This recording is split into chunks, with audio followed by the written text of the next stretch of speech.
Hello, I am Ariel, and I'm going to be doing a watercolor lesson with you guys with using watercolor pencils. So here are my watercolor pencils. I also have a selection of paintbrushes, and then of course a cup for your water, and then good old watercolor paper. So the first thing I'm going to do is I'm going to go over a couple different techniques you can do using your watercolor pencils. Before getting started, we want to make sure we're using the right side of our watercolor paper.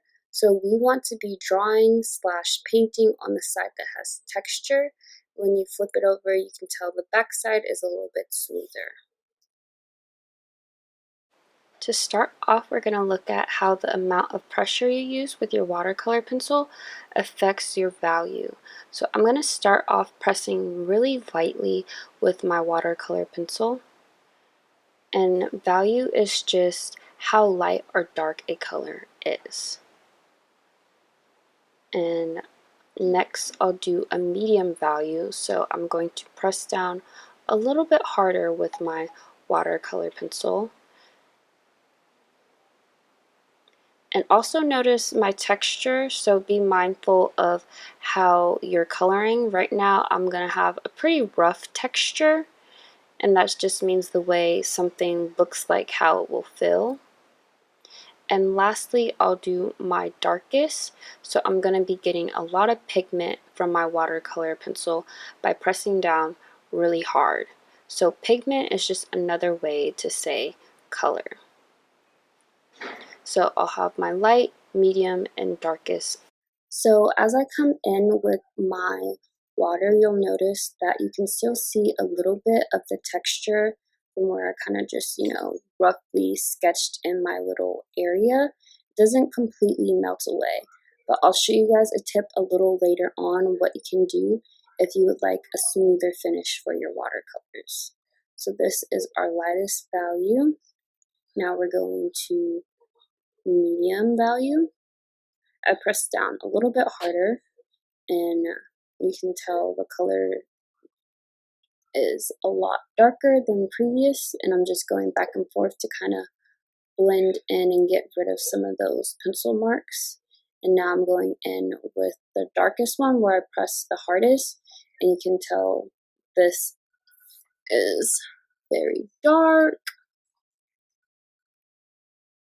and I only used a small amount of water. You can lighten up the area by trying to add more water, but it's easiest to just kind of be mindful of how hard you're pressing with your watercolor pencils. So keeping our pressure in mind, I'm going to go over how you make a gradient from dark to light so that it's seamless. So I'm going to start very lightly at the top, and then as I get further down, I'm going to press harder with my watercolor pencil. And then at the very bottom, I'll press the hardest where I'll get the most pigment. When applying your water to your gradient, it's best to work from light to dark.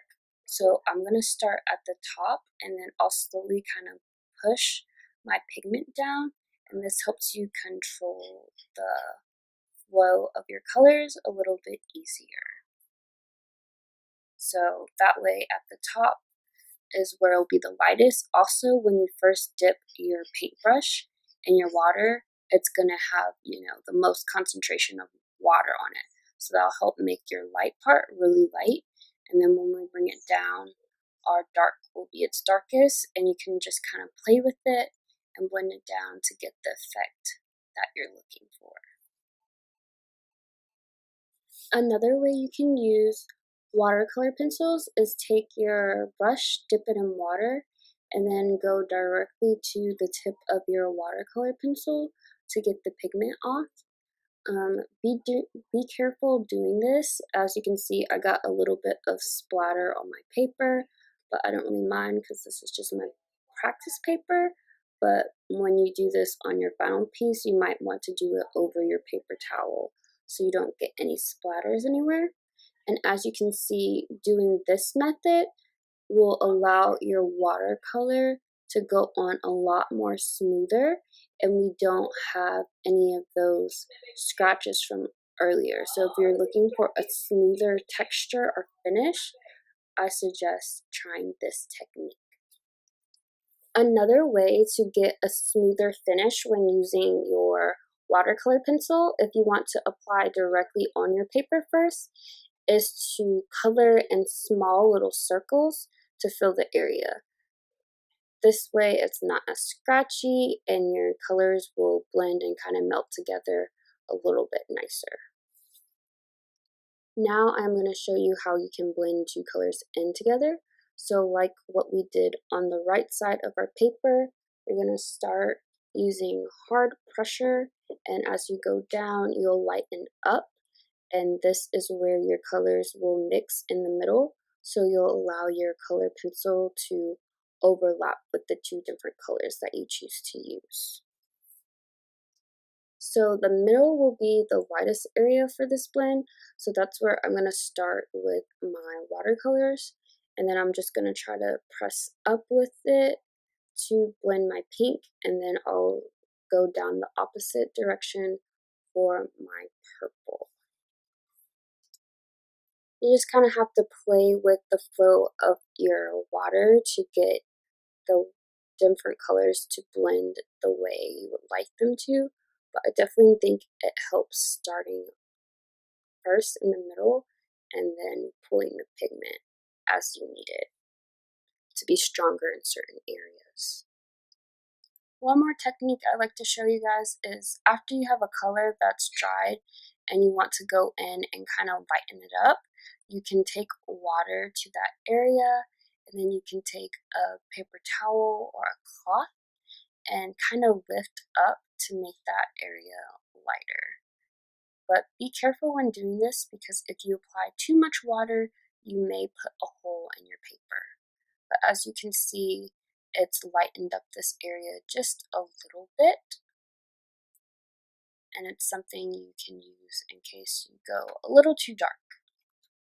Now that we know a few techniques, it's time to prepare our paper. So what I'm using is a little bit of masking tape to tape down all four sides of my piece of paper. I'm taping this to some cardstock. You can tape it to a folder or a table that you're working on, or maybe a piece of cardboard.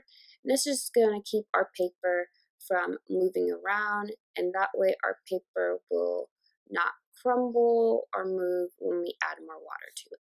You may be able to see I lightly sketched just so I know where I'm going with this, and now I am using my watercolor pencil to outline my shape. I am working on a orange leaf.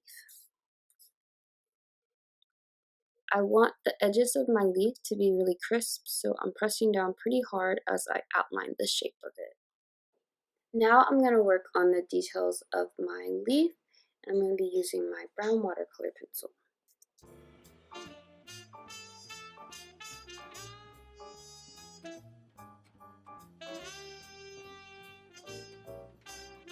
Now I'm going to start coloring my leaf. I'm starting off with orange as my base color, and you'll notice that I'll use other colors right over my orange.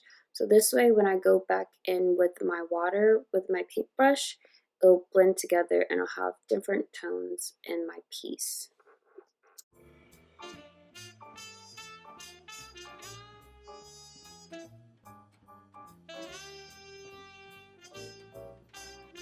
Now that I have everything colored in, I'm going to start with my paintbrush, dipping it in some water, and then I'm going to apply it to my paper.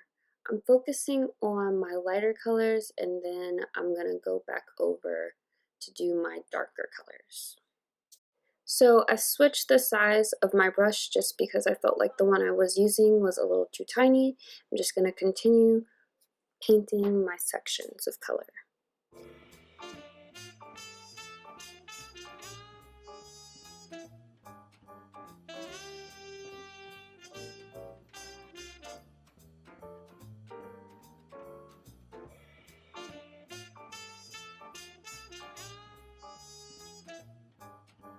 So I noticed on my paper that the veins of my leaves aren't as dark as I would like. So I'm going back in with my watercolor pencil and I'm directly reapplying more color so I can have a stronger pigment.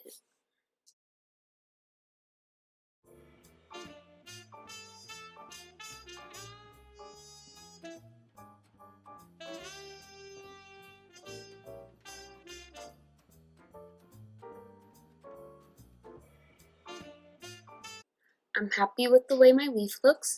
Now I'm going to work on the background. So I am starting with a light blue on the bottom and then I'm going to do a dark blue on the top and I'm going to make it a gradient. So I'm applying a lot of pressure at the bottom and then as I move up I'll slowly lighten and then I'll do the same thing on the top. I'll start pressing very dark and then as I get lower I will lighten up the amount of pressure that I use. Now I am going to go back in with my paintbrush and some water for my gradient. I'm going to start where I have the least amount of pigment, so where I press the lightest. I'm going to slowly pull my water down to the darker area.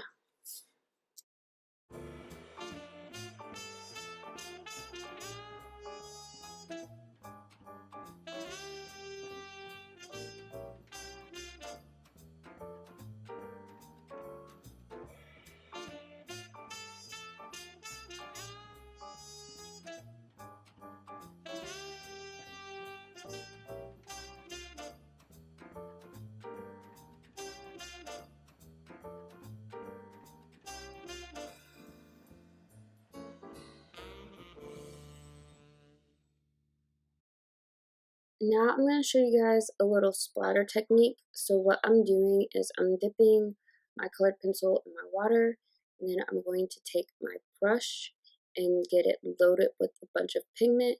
You'll also want to dip your brush in the water as well. And then I'm going to go and lightly pull the bristles back of my brush and it'll create a splatter effect. Be careful when you're doing this. If you don't want your splatters to get everywhere, I suggest maybe using a smaller brush.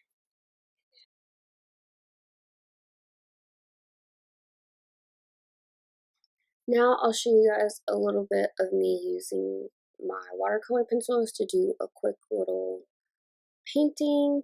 I am starting with this light peach color to kind of sketch it out. For what I'm doing, this color will fade away into the background, so it may be helpful for you if you want an idea of what you're doing to do something light. I personally like to have a sketch for what I'm doing before I just go for it, but of course that's up to you.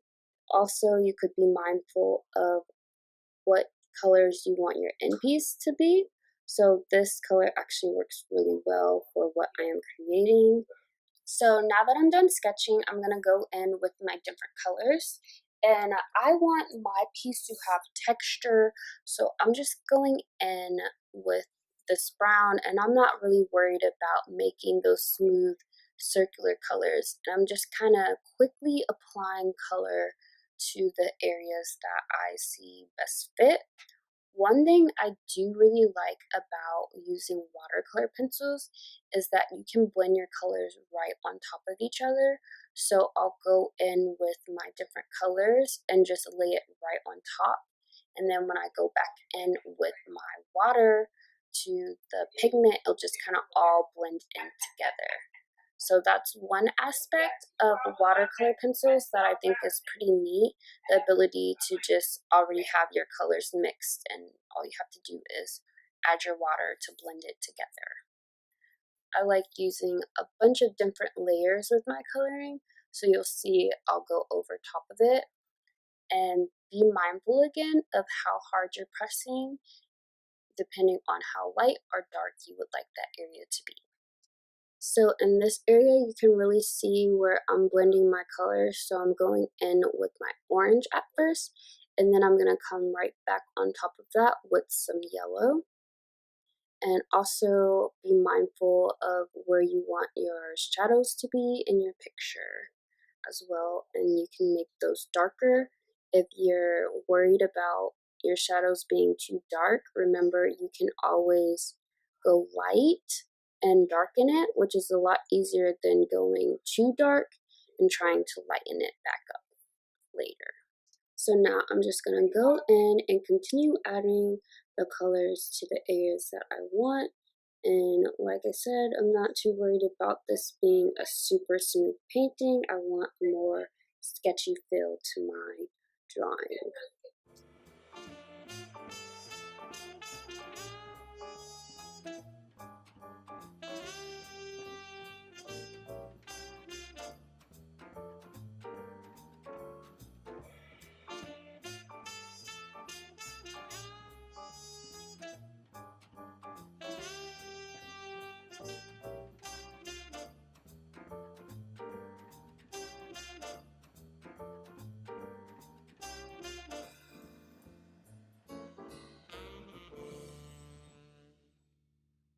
So now that I'm done laying down my colors with my watercolor pencil, I'm going to go in with my wet paintbrush and start blending this out. So I'm going to start by working in some of my lighter areas and then just kind of taking the color and blending it in.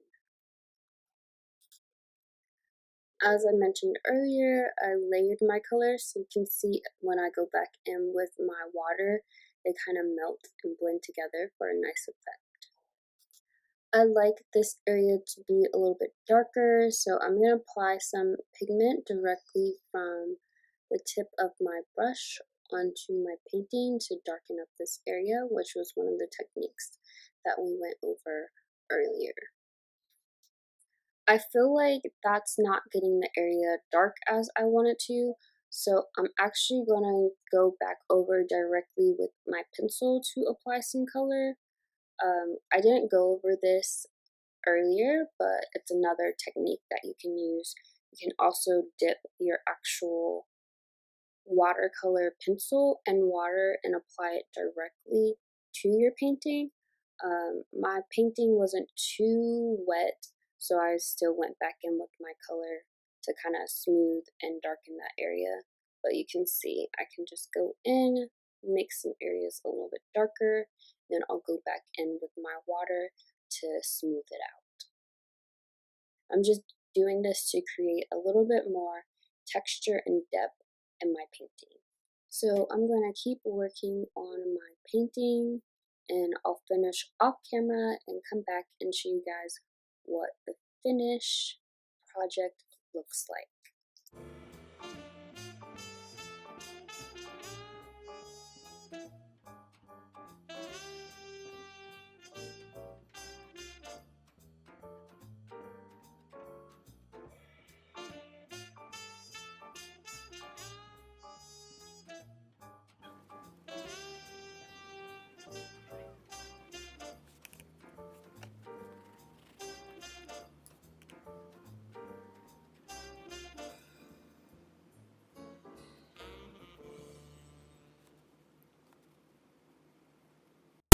So this is my finished product.